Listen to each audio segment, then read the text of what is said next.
Sorry. Did you want me to pass this? Yeah, frequency to say it. I always wondered because I like. Calling the Southeast Polk Board of Education meeting to order for October 19th, 2023 at 5:30 p.m.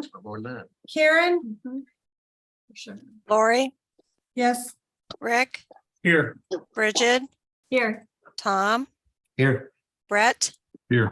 Chad, Here. Whitney, Here. Hey, can I get a motion to adopt the agenda? There are no changes to the agenda. Motion to adopt the agenda. Second. There we go. Mr. Nave, would you like to read the district vision and mission, please? wait a minute. Southeast Polk. Oh, wait a minute, sorry. Oh, come on. You gotta Rick? adopt the agenda. Rick, Yes. What? Bridget, Yes. Tom, Yes. Brett, Yes. Chad, Yes. Whitney, Yes. Lori, Yes. Okay, now moving on, Mr. Nave, to the district vision and mission, please. All right, thank you. Second time around. Apologies. The Southeast Polk Community School District will learn, lead, live, success for college, career, and civic life. Engage all students in learning a challenging curriculum delivered through quality instruction. Very good. Please stand for the pledge of allegiance. I Pledge allegiance to the flag of the United States of America and to the republic for which it stands, one nation under God, indivisible, with liberty and justice for all. All right, moving on to public comments. I'm going to read the open forum guidelines first. The board recognizes the importance of citizen participation in school district matters. Citizens wishing to address the board must do so during the public forum portion of the agenda. Citizens need to complete a public comments card prior to the meeting and give it to the superintendent or board recorder. The public comments cards are located at a table at the entrance of the meeting. If an individual wishes to address the Board of Education, time is limited to 3 minutes. Any group wishing to address the Board of Education should elect a spokesperson. The spokesperson is limited to 5 minutes. The board president will recognize these individuals to make their comments at the appropriate time. When addressing the Board of Education, state your name, group name if applicable, address city and agenda item to be addressed. Only those speakers recognized by the board president will be allowed to speak. Comments by others are out of order. If disruptive, the individual causing the disruption may be asked to leave the board meeting. The board will not act on any issue presented during open forum if it was not published as an agenda item.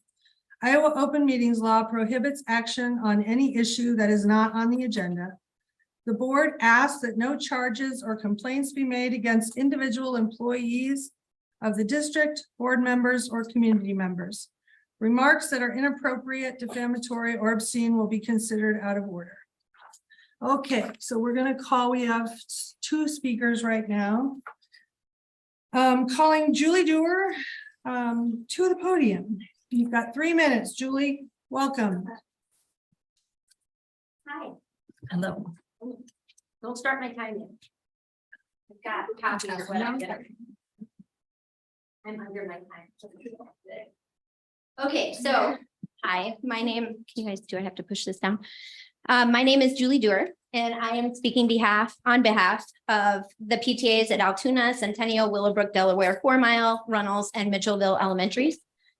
I am writing, this is the letter I'm sharing, to ask you to consider funding elementary playgrounds in full. Your elementary PTAs, in conjunction with Rick Powell's grant writing and Polk County's generosity, have been able to successfully write grants to partially fund playground projects at Centennial, Mitchellville, Delaware, Runnels, and 4 Mile to the tune of hundreds of thousands of dollars. Currently, Willowbrook is in the works. Future projects are slated at Altoona and Clay Elementary. Your PTAs have asked their school communities to raise funds through various activities and fundraisers within their schools. Local businesses also have come alongside those schools to support donating monies, labor, and various donations of equipment to make these projects happen.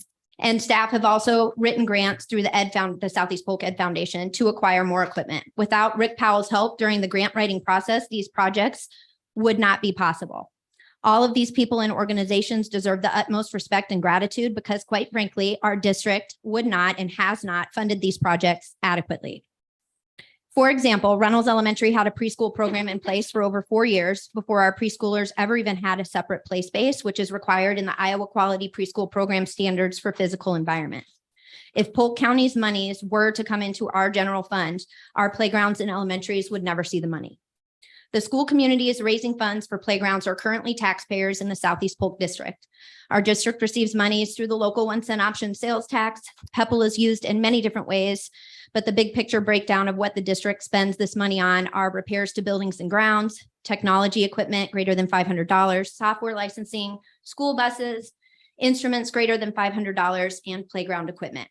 For the current fiscal year, Kevin has indicated that Southeast Polk can expect to receive $4.7 million in the PEPAL fund, of which $3.3 million is budgeted to be spent. We are asking our volunteers that serve on PTA, our school community and businesses to donate their time, labor, and monetary donations in addition to the taxes that they already pay to support our public schools. Our children utilize these playgrounds multiple times a day and enjoy doing so. At Reynolds Elementary, one of our teachers even implemented a Kid Striders program where students were able to utilize the track to achieve a certain allotment of miles and earn the opportunity to run in the Grand Blue Mile. And as a side note, I should say that those kids are out there using that darn playground and track every single recess on their own free will, and it is the coolest thing to experience.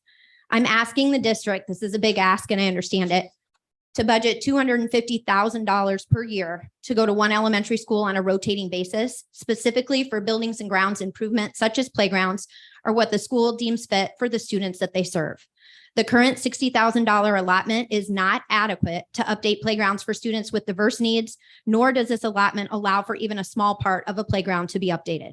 This proposed dollar amount would allow for demolition, groundwork prep, and installation of new and safer equipment. With this allotment of money, the PTA's administration at the school level and district can work together to ensure that a project is completed safely and timely. Rick Powell and his partnership with Polk County can continue as writing these grants brings many dollars to our school district, and what Polk County graciously donates can be subtracted from the $250,000 to complete the project. Thus, ultimately, the district would pay less than the $250,000 if we graciously receive grants. These playgrounds garner much community support, which is positive for our district. Many families spend time at these playgrounds after school hours, and they truly bring community together. Please consider funding them. And then I signed it, sincerely me, and then a representative from the PTAs that are supporting. So on behalf of the 7 of the 8 elementary PTAs, I'm asking the administration to consider adding this to the current budget. And I'm asking our board to approve and support the request. Your 5 minutes. Kate Fairfax. Sorry, I missaid it twice. Yeah, that's okay. Hi, my name is Kate Fairfax. My twin girls are in kindergarten at Delaware Elementary School. I am here in support of Julie Dewar's request that the school board utilize funds to assist in schools updating and replacing school playgrounds in our community. I would like to add that these playgrounds are required by the Americans with Disabilities Act to be accessible to all students. Beyond being merely accessible, I urge you to work towards making all school playgrounds inclusive.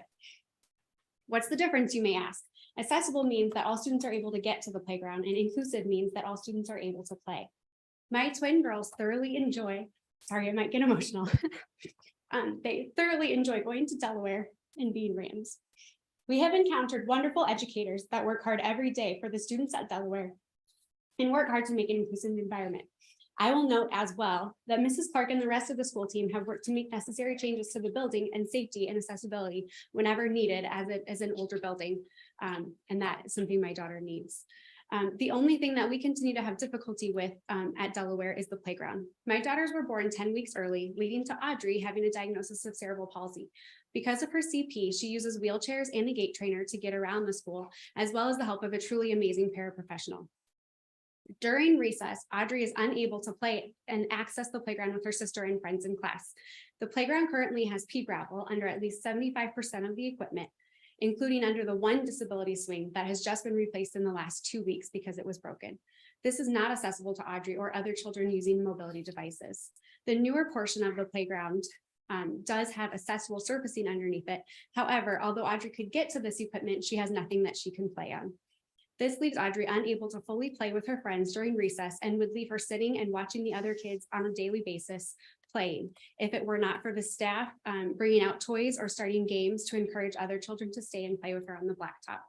As a side note, the pea gravel is not safe for many reasons. It is unstable, increasing the risk of falls and serious injuries to all students. It's also eaten daily by students at school and is damaging the newer accessible surface that we do have at Delaware. It is important to me to note that we are so grateful for the team at Delaware for making sure that while they can't quickly replace the playground due to costs, they continue to find ways for Audrey to be included with her friends at recess. Christy, Audrey's para, brings other toys to the cement, some that she has purchased out of pocket, and encourages the other children to play there with her as well. Thankfully, the children love to stay and play with Audrey, but they don't always want to do that on the blacktop, which is completely understandable, and they should not be the only way that the students are able to play and that students with disabilities are able to participate in recess. We are also grateful that the swing has been replaced and Audrey has gotten a chance to use it and love hearing how all of the children line up to help push Audrey and her other friends in the swing. However, the fact remains that Delaware Playground and the swing is not accessible and definitely not inclusive. Imagine if that were you or your child. Sorry. Imagine sitting at the playground and watching everyone else play while you were told to watch from the sidelines because your wheels can't get you there. Sorry. Imagine being unable to use that one swing made for you without someone else lifting you to it, putting strain on their body to carry you over uneven surfaces. Imagine growing and knowing that you might not be able to be lifted onto that swing next year.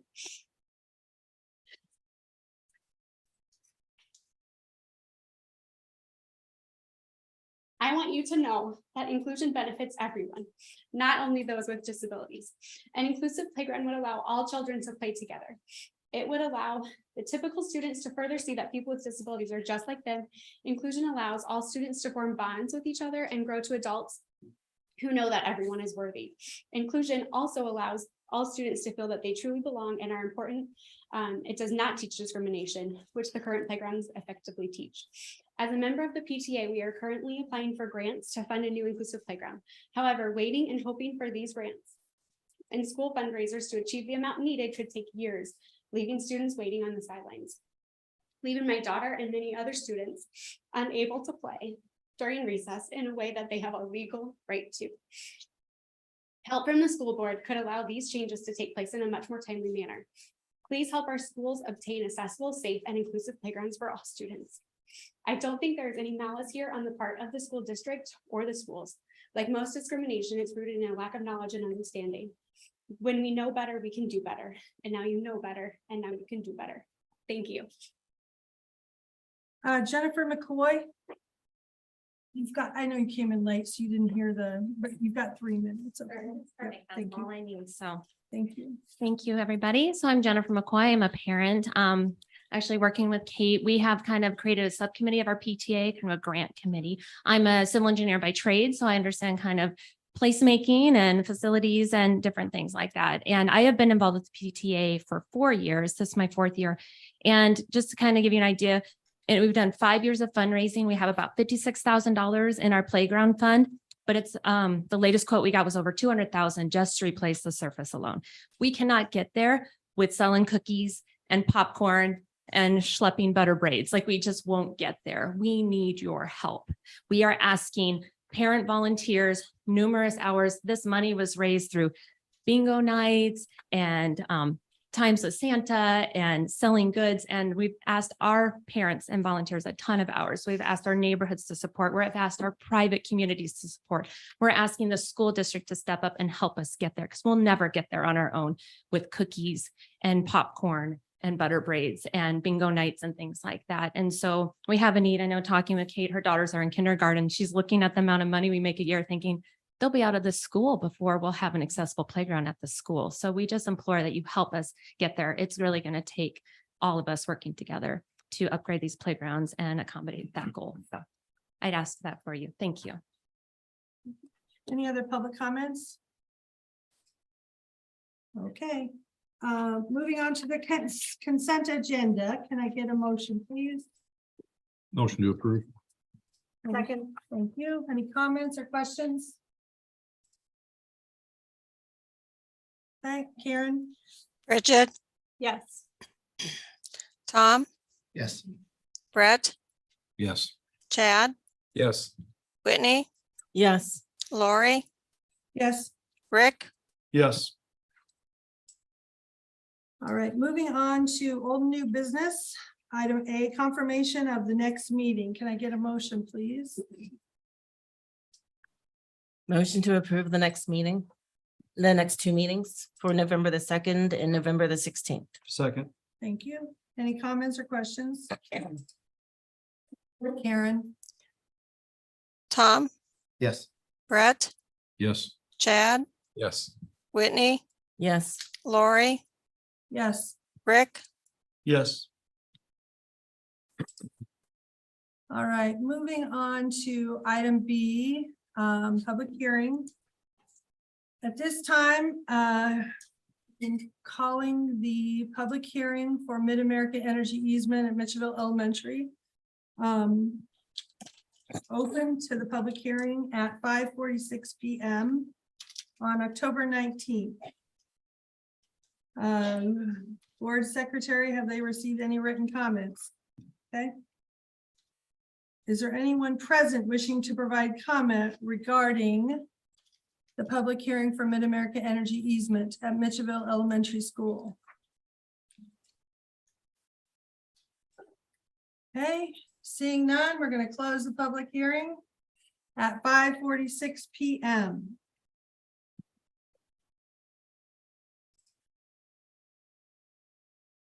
Now I need a motion to approve the Mid-American Energy Utility Easement at Mitchellville Elementary. So moved. Thank you, Mr. Crab. Can I get a second? Second. Thank you, Mr. Nave. Any questions or comments? None? Okay, Karen? Brett, Yes. Chad, Yes. Whitney, Yes. Lori, Yes. Rick, Yes. Bridget, Yes. Tom, Yes. Moving on to item C, substitute teacher compensation. Can I get a motion? Motion to approve. Second. Go ahead, Bridget. Second. Thank you. Any questions or comments? Exciting. Yeah, I think it'll help a little. Mhm. All right, Karen?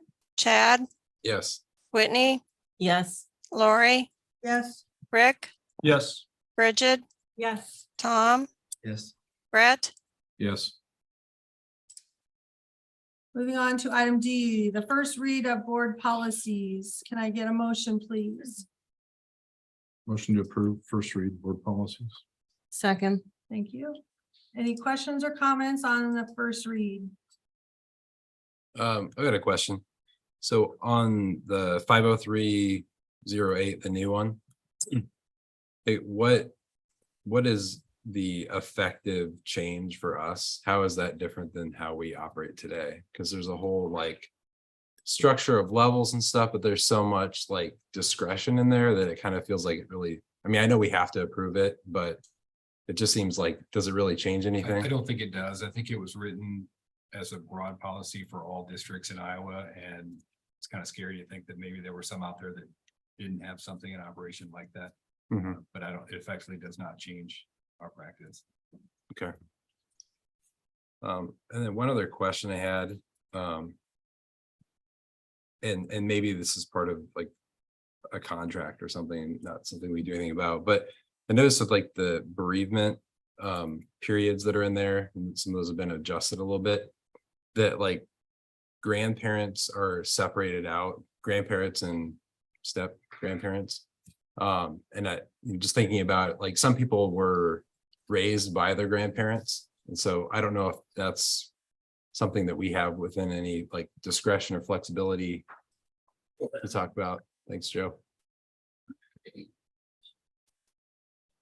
You couldn't be more right. the definition of family and parent is one that's expanding all the time.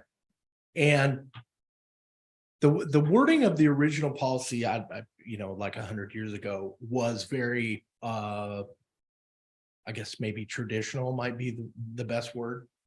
And we've kind of stayed with a number of those things just to keep sorting things out in terms of how many days someone will not be at work. And to answer part of your question, yes, contractual. But if somebody comes in and says, hey, I get it, it's grandparents, what it says, but let me tell you a story about my life. It's not like we don't listen and give them fundamentally some flexibility and some leeway about what is a parent, what's that look like to each person individually, rather than just kind of blanketing a situation and saying, hey, sorry, we lose a loved one. The last thing we want to hear is, well, those are the rules, or things like that. Mhm. So we certainly, I was going to say, we tend to work with people. We always work with people. I don't know if that answers your Yeah, question. it does. It's, it's kind of weird. You have to have a policy, you have to have limits on everything, Mhm. but you want to say, take all the time you need. That's Sure. what your heart Love to says. do that. Yeah. The hard part is there are 30 kids in the classroom Yep. who don't have that time with the teacher of record. Yep. So we have to kind of keep an eye on and do things that make logical common sense and be as sympathetic as we Mhm. possibly can be under the rules. Okay. Yeah, I appreciate that Sure. we consider each situation. Yep. So. Yeah. And I say that, and I'm kind of speaking about my work on the certified side, but I know on the classified side, Dr. Belger's side of the world, we communicate so much, we tend to kind of respond the same ways to the same kinds of situations. And, although I always hate speaking for somebody else, but I've just seen enough of her work to say, I think I could speak for her too. Okay, thank you. Sure. Any other questions? Yeah, really. Hey, Joe, is this in line with the union contracts though? Yeah, Or- yes. Okay. Very much, That was gonna be exactly. my In fact, a question. little bit of a change from, what was it, 2018? Whatever, the old policy that you're now reading, the new one, read like our old contract, and this one reads like our new one. Okay. Or new ones, plural, both on the classified and certified side. Any other questions, comments? Thanks. Okay. Karen? Thank you. Whitney, Yes. Lori, Yes. Rick, Yes. Bridget, Yes. Tom, Yes. Brett, Yes. Chad, Yes. Moving on to item E, the district office plans. Can I get a motion, please? I'll move to approve RDG Planning and Design as the architect for the renovation of Spring Creek. The construction manager for the project is still being reviewed. Whoops. Sorry, I read the wrong line. I move to approve that we hire a construction manager and the architect will be provided to the board at the board meeting. You were right the first time. I was right the first time? Proving RGP is the architect. Okay, And then the construction manager will come at the next we'll meeting. come Okay. at the next. That's what I one. thought Okay. was. I was like, wait a second. Nothing, Second, Karen? Thank you. who was the second? I was. Period. Any questions or comments? So this is approving the architect Correct. yes. and also the method that we'd be using, which is construction Right. manager. We actually have a meeting on Monday to finalize the contract, then that will come back to the meeting on the 2nd. Okay. It's just a timing issue. And I had asked in advance to make sure the attorney had reviewed the contract, and he assured me the attorneys have reviewed this contract, so. Great. Asked and answered. Thank you. Yes. Any other questions? Okay, Karen? Lori, Yes. Rick, Yes. Bridget, Yes. Tom, Yes. Brett, Yes. Chad, Yes. Whitney, Yes. Moving on to item F, agreement on the Regional Academy supplementary weighing. I need a motion. Motion to approve. Thank you. Second. Any questions or comments? All right, Karen? Lori, Yes. Rick, Yes. Bridget, Yes. Tom, Yes. Brett, Yes. Chad, Yes. Whitney, Yes. Moving on to item G, the construction change orders for the middle school. Can I get a motion? Move to approve. Can I get a second? Second. Thank you. Questions or comments on the change order? Is this for Middle school. all the lower portion? On the, at the entryway. Just Yeah, the there's a entryway? spot that's accessible there, yeah, Um, the whole front, I should say, as I say, because there is quite Yeah. a bit of glass there. I just want to make sure that yeah, it's the as whole we do front. those, because it doesn't make sense to do just doors when you got. It goes, it's up, I want to say 30 feet, maybe I shouldn't say, but it's up quite a bit. Because when I read this, the security film, that's the same stuff that, or is it, No, it's nothing like we've ever, it's different than, yes, much. I knew there was a better. newer. Yeah. Product out, that's what I want to make sure, because. Yep. Is it White's that's doing this, or who's the, It's Elite Glazing is, Elite Glass that's doing it, White's is working with the subcontractor. I guess it. I'm not against it, obviously, but it would be interesting to see this material, because the last material. I know it's better, but there's so many different. That some of it looks just like window tint, some of it looks like actually. Like you'd never even know it was added. And it. Do you know which one? Is this an actual film? You would not know it's added, Okay, but I'll see if we can get a sample that, yeah, I'm just more curious because it just. I know after we have them redo it at the elementaries. So, and several, not all of them, but I think some of them had to be redone on and the the it's not gonna have that. level is putty much around it or different, anything, yeah. right? Okay. That's. Yeah, always Mr. Handy, worked. this is Kevin. Oh, where you, I didn't even know you were here. Where you at? I am on. Yeah, so the security film that we had at the elementary entries are different, as Dr. Lepnik said.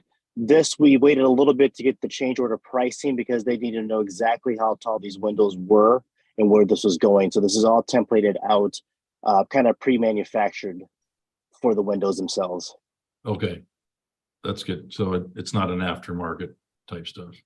No, nope, it's Okay. custom. No, thank you. You're welcome. Any other questions or comments? Karen? Rick, Yes. Bridget, Yes. Tom, Yes. Brett, Yes. Chad, Yes. Whitney, Yes. Lori, Yes. All right. Moving on to section 3, topics for discussion, starting with the superintendent's report. Thank you. Some good news and highlights from the last month. Last week was Conference Week, a great week, a tiring week for everybody involved.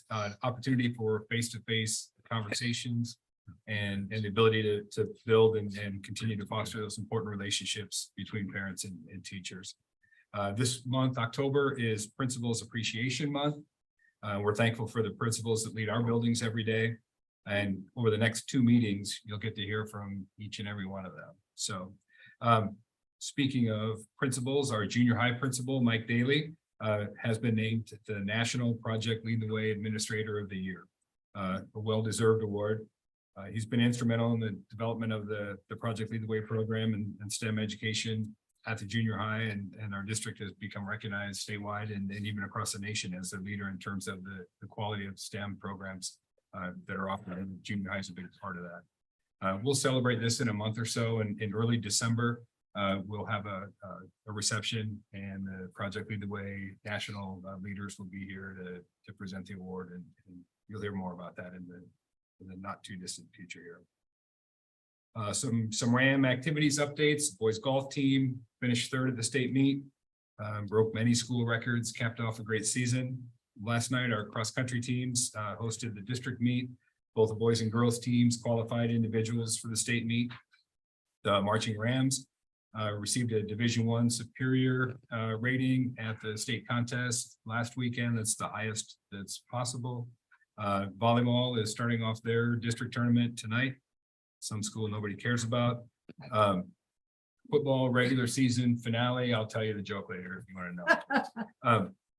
Regular season finale tomorrow night, and swimming has their districts coming up in a couple of weeks. It's hard to believe we're at that time of year already. Can't even believe I was saying those things.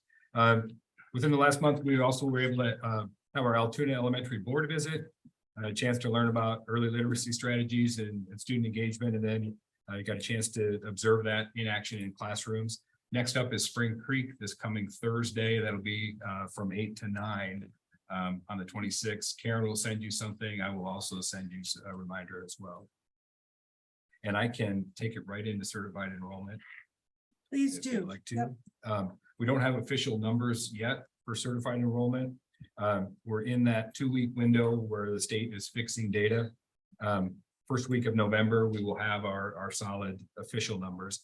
We do know that our resident numbers are pretty close to even. We'll probably finish just a few plus or a few minus, just kind of depends. And we knew that, anticipated it coming in with graduating the largest class in Southeast Polk history last spring, bringing in a normal kindergarten class this year. There was a little bit of a difference there. The growth across all grade levels has kind of balanced that out. And then we also know, as Joe's been sharing with you, you've got at your place now, from a student served, kids in seats, we're up 40 to 50-ish students. So that's kind of what we're looking at. And probably on the 2nd, we'll be able to give you a full report with all the official numbers. Happy to take any questions. No voucher. I think I read last voucher. Maybe December numbers. They're saying December, possibly January, when we'll get that data. Yeah. Any other questions? Okay, moving on to bus bids. Is he still on? Yes. Well, Mr. Schultz is gonna be the one. Oh.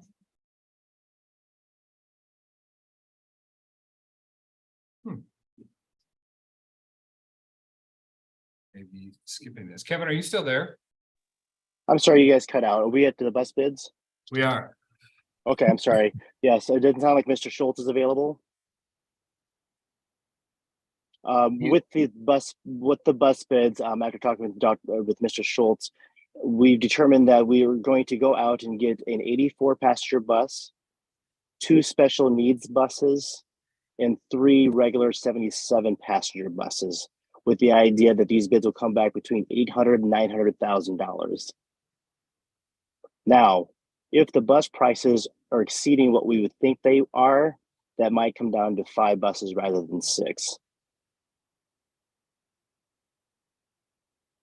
Kevin, how's the fleet? Can we do that? I mean, we got any buses that are going out that need to go out of service? Can we keep some old ones if we have to? Yeah, we have several buses that are going to require a substantial amount of repair work in excess of $20,000. So there's 3 of those buses that we're going to push those out the door first, so we don't have to do those repairs and spend that money on a new bus. There's a couple other buses that are high mileage buses. So after this is complete and we replace these buses, we should be around a little bit less than 10 years on the buses as far as a life of the remaining fleets. So that's the average age of the fleet? Correct. And I will tell you too, and I will tell you too that we did put 4 of our school buses out on an online auction site, and all 4 buses sold for a pretty, I mean, not a huge dollar amount, but a good dollar amount, more than we would get at a regular auction, physical auction. So the process is going well for us. We've also sold 3 vans as well. So these bids will be buses that arrive in the fall of 20. Yeah, we are hopeful, depending on the manufacturing timeline, as Dan goes out for RFP or bids for these buses, we should get those back and bring those back to you. That I believe the 2nd meeting in November. And those should show up at the following fall. Now, that's notwithstanding any sort of other manufacturing issues that might occur with whichever company we choose. Have we received the buses from last year's bid yet? We have received those buses, yes. Okay. So there hasn't been any delays recently for delivery of buses. No. Okay, Yeah, I mean, those buses were delayed, yes, but we have received those. as of this fall. Correct. And then since we, obviously, these are just going out to bid, are we gonna bid our air conditioning with air filtration systems? I know we had. We'll one have that discussion last time. Yep, we'll have that as an option so that we can see that pricing separate from the regular bus. You need, okay, I don't mind the option. I guess it's just, I think I thought after the last discussion, I think the board was pretty set on making sure that was gonna be a standard equipment, but I'm good with it being a separate one. One of the opportunities we have there, again, depending on when these buses arrive, if you recall, last time we did choose the air conditioning option, we were able to pay that air conditioning cost with ESSER funds, with COVID related funding. Yeah, and I just think with the 84, especially with those being the bigger buses, those are probably for longer travel, and then obviously like the air, the filters that they have on them.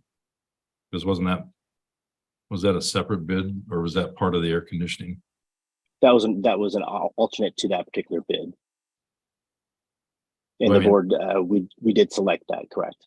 Yeah, because I don't know what the proper term is for those. Because it's not just air conditioning that I'm asking for, I guess. It used to be, Yeah, but it's the HEPA filter ratings on those buses that you're referring to, I believe. okay. All right, thank you. You're Any welcome. Questions or comments? Okay, moving on to item D, school improvement discussion at the district level. Dr. Latham?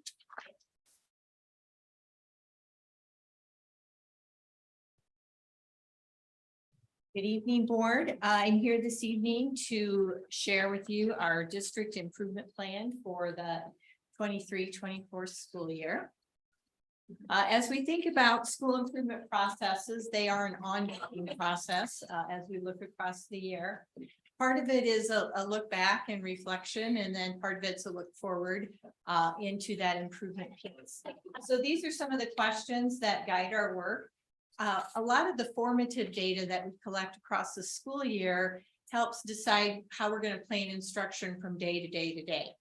When we put together our summative data profiles at the end of the school year, that's a bigger picture look. And these are some of the questions. What can we learn about our students' growth and achievement? How did our school help students grow academically? Which student groups benefited the most from our instruction, and how can we plan for our current student needs? So again, this is more of a big picture look as we look at the system. We'll start to funnel it down as Dr. Hlupnik shared over the next 2 board meetings. You'll hear from buildings, and buildings start at the building level, go to the grade level, to the classroom level, to the student level. So tonight's view is a big picture look. As I said, the cycle of improvement is ongoing. We always look at our data and celebrate where we see success. We identify our areas for improvement. We develop a plan, which I'm going to share tonight. We advocate for the needs, and then we monitor the plan. And at the center, as always, are our students. So I believe at your place settings, you have a copy of the overall big picture goals for the district improvement plan. They're also back there on the wall, but I thought that'd be a little small. So put a copy there. I also have a link that has specific information for the district improvement plan. So I'm going to hit the high points, but when you look specifically for each subject area and each grade level, there we've sent the SMART goals and the percentage for each area within that plan. Again, this is ongoing. It's always a work in progress, and we adjust as needed. When I share the goal areas tonight, we have in 3 areas we write the goal. And then we identify the evidence-based practices that would be best to support the goal. And then we outline the actions that we're going to take to carry out those practices. So that's what you will see in each of the 4 goal areas. So our first goal area is in early literacy, and that looks at literacy in pre-K through 3rd grade. So again, I talked about goal, practices, and action. So you can see our goals there. We've actually written a proficiency goal as well as a growth goal. So our goal is to get all of our students to meet the grade level benchmark. If students aren't there yet, our goal is that they will make at least 1 year's growth in their year in the classroom so that we can start to close that gap. For the practices, you've heard a lot about our structured literacy instruction. I think when you were at Altoona last time, you might have heard that as UFly. That's the program that we use, but that really is about structured literacy. And so that is the practice that we are putting in place, a very systematic, explicit plan to teach letters and sounds and putting those into words and phrases. And then you can see the actions that we're taking with and you saw some of these when you were at the building, the structured literacy routines, looking at the WIN groups, the what I need groups that are individualized, and looking at the learning targets. And also there's a lot of professional learning and coaching that goes along with that model as well. Goal 2 is our academic core, and I'm going to take a little bird walk. I promise I won't be there long, but when I share our summative data in the summer, I usually share that data along with the state averages. But this year the state averages came in late, and so you have yet to see those. So I'm going to put the state averages for the state assessment up there so you can take a look at those. But I'll review the ending. I'll do the ending of the book before I get there. So here's a summary of that information. There are 21 data points, and we exceeded the state average on 18 of 21 data points. 16 data points exceeded the state average. 2 were equal to the state average. 3 data points were less than the state average. And 4th, 5th, and 6th grade math exceeded the state average by double digits. So that was pretty exciting. I think we've always said very clearly our goal is beyond the state average. But as we recover from COVID, everyone in the state had that same experience. And so for the context, we are looking at state data to see how we are recovering from those interrupted pathways. So I'm going to go through it pretty quickly. But I just wanted to give you that summary first. So when you look at this, what it shares with you is the district that you see from 22 to 23, and then the state from 22 to 23. The 2 blues together are proficient and advanced, and the yellow number is not yet proficient. So when I look at these, and this is how I look at it visually, so you might look at it differently, but the first thing I look at is, did we decrease the number in yellow from year to year? And here in 3rd grade literacy, the number in yellow increased slightly. And we saw that those are our students coming in that were in kindergarten or preschool when COVID hit. So we are adding extra structures in there for them as we go. But then then I compare it to the state. Is our yellow smaller than the state? I want it to be smaller, and it is here. And then you can look at math. So we have fewer students who are in that not yet category this year, and we have fewer in that category than the state. So I look at these 2 together, and then I look at the first one here and the first one here. To compare that data.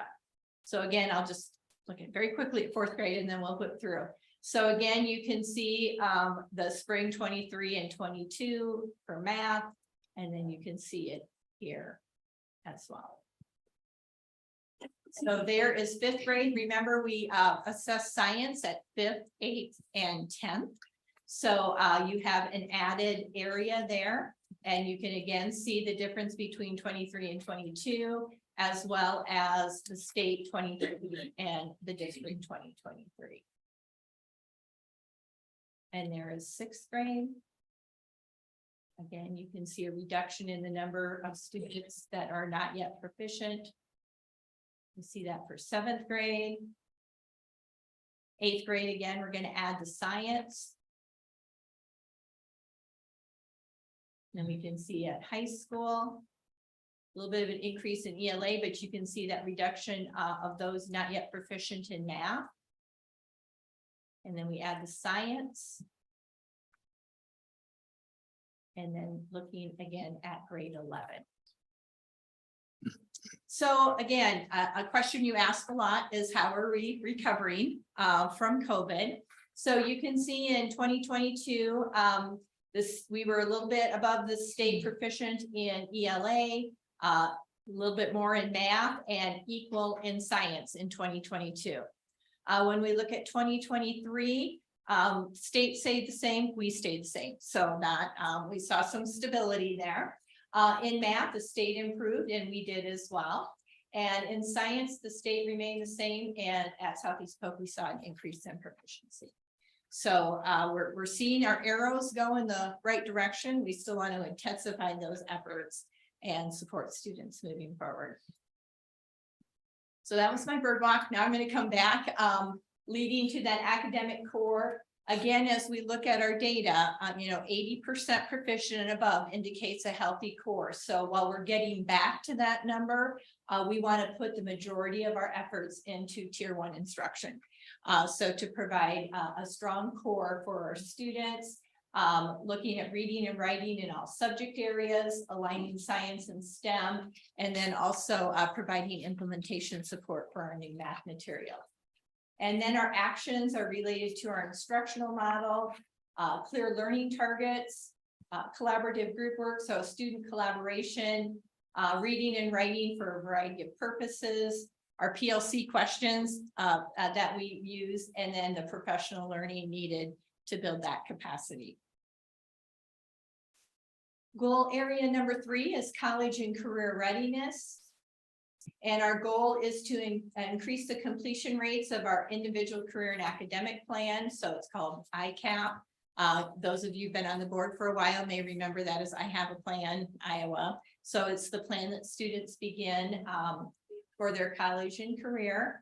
The practices are based on the college and career readiness-based learning model, so that we have an awareness at the elementary grades and into middle levels for introduction to careers.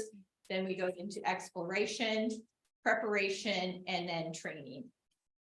For our actions, looking at the professional development, holding our FAFSA workshops, continuing with our both college and trades fairs, and as we've shared, reviewing opportunities and expanding pathways to experience work-based learning and apprenticeship opportunities. Our last goal is goal 4, culture and climate. And so you can see our goals. There's 2 main goals, and one is on the physical safety, boundaries and expectations, student to student relationships, and adult to student relationships, specifically as measured by the Conditions for Learning survey. So our buildings look at that data and look at the areas that they would like to improve on there. And as we've been sharing, we are engaging in a community-wide campaign to improve attendance at Southeast Polk. We had really good, we had low levels of chronic absenteeism that shot up after we returned from COVID. And so we are aiming to return to those pre-COVID practices as we move forward. So you can see the practices that we're putting in place in terms of the positive engagement, shared accountability, self-regulation, student ownership, et cetera. And then these are the actions that we are taking. We are doing data reports each month on attendance. We've sent out the September one and getting ready to do the October one, celebrating those improvements that we see. And then we are also offering a hybrid course for teachers coming up with that model that integrates trauma-informed instruction and practices to increase student engagement. And that will start soon. So as Dr. Holupnik mentioned, we shared this big picture plan today. And then on November 2nd at our next board meeting, these are the schools that you'll hear from. And so they will again share their goals, practices, and actions for the upcoming school year. And then the board meeting following that on November 16th, you will hear from the remaining schools. So again, they give a brief summary of their plans. And then we have an opportunity to have a dialogue and ask questions and have them be able to share some of their stories in regards to what that looks like to put their plan in place. So that is our district improvement plan. What questions or comments do you have? Yes. I've Chad? got some questions. So looking through the ISASP data, there's definitely a number of areas to celebrate. Like you pointed out, the fourth, fifth, and sixth math. Sure. Sixth grade ELA, there was a big jump. Yep. So I think those are all great. But when I look like across the board on almost every other grade, the ELA scores were trending in the wrong direction. Yes. And I'm just wondering, like, how does that align with what we're seeing in our fast testing and the stuff that we do kind of quarter by quarter? And then also, how far have you gotten into like digging into that data and looking at subgroups or what might be driving us maybe in the wrong direction there? Yeah. Really, really good question. And I think we look at that from that early literacy foundation as well as application and transfer when students get to the upper grades. And so it does mirror what we're seeing in FAST. We were up at a certain level and that's starting to drop. And I think what maybe I didn't anticipate as much would be the cumulative effect. And so we're really starting to see it now when students are in third grade. So those students who were in third grade had more of a cumulative effect as we go through. So again, our response to that has been a more structured literacy routine to make sure we are rock solid on that foundation. The research is really clear on that there just has to be no question about that.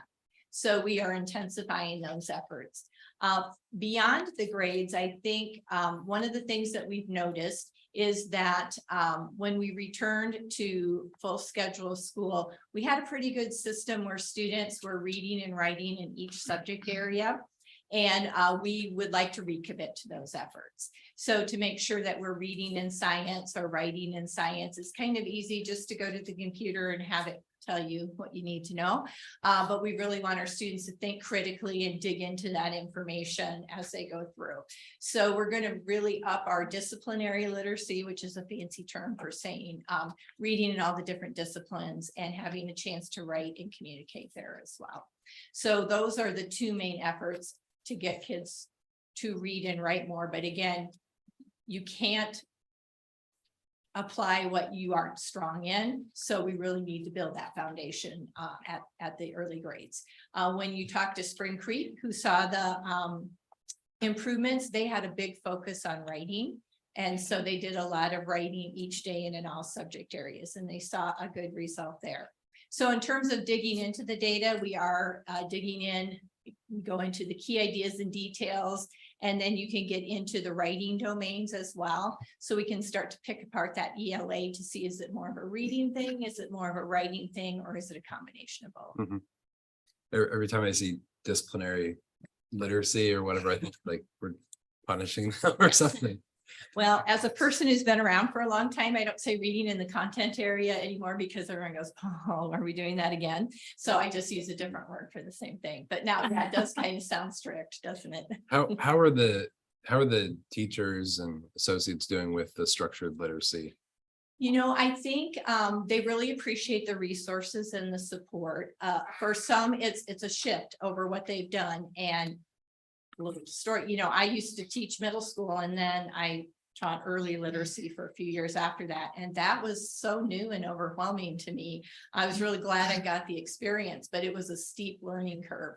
So I think Mrs. Bernstein and Mrs. Shannon are doing a great job in providing the professional learning, and we're getting a lot of positive feedback. So the resources are very helpful. The professional development, they're only as good as the learning that we have to be able to use them well. And that's what they are really invested in right now. Okay. Then we'll hear more from like in the next couple of meetings from each building on Yes. how they're doing with ELA and what their plans are specifically and their goals. And my hope is after that, we've talked about this a little bit, that after the first of the year, we can bring in each goal area and then bring in some of the coordinators and go a little deeper into each goal area from the district perspective as well. Plus, we'll have some benchmark data to see if that's how we monitor the plan to make sure we're on the right path. Okay, thank you. Are we able to see like peers on this too? Do we have like peers, like our peer schools and stuff? Are we able to see Yes. kind of theirs? Mhm. So I guess my question would be, can we identify like the outliers? So like the schools that are like overperforming, if you want to consider, it's not overperforming, but the ones that are like the outlier, because I mean, we're sitting around, I mean, it's nice to pull some wins out of here, but at the same Sure. time, you're looking at it saying, I'm really benchmarking based on average, which is not anywhere we want to be. Sure. So Sure. that's why I'm thinking like, to like try to find out maybe what they're doing, what we're not seeing. Because I mean, we talked about getting back to the basics already, right? I mean, that was like a focus right after COVID kind of. So that's, we're like kind of doubling down on it now, saying, hey, we're going to make sure we're reading and writing. Well, we were Yeah. doing that for the last 3 years or suppose, right? Yeah.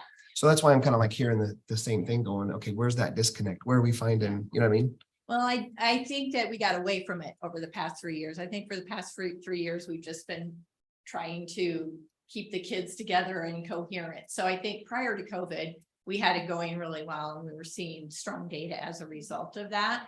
So I think sometimes we just have to recommit to some of those things once we get the kids back and get reestablished in our practices. But we do look at our peer schools and we look at ones who are doing really well in certain areas. We're the outlier in elementary math.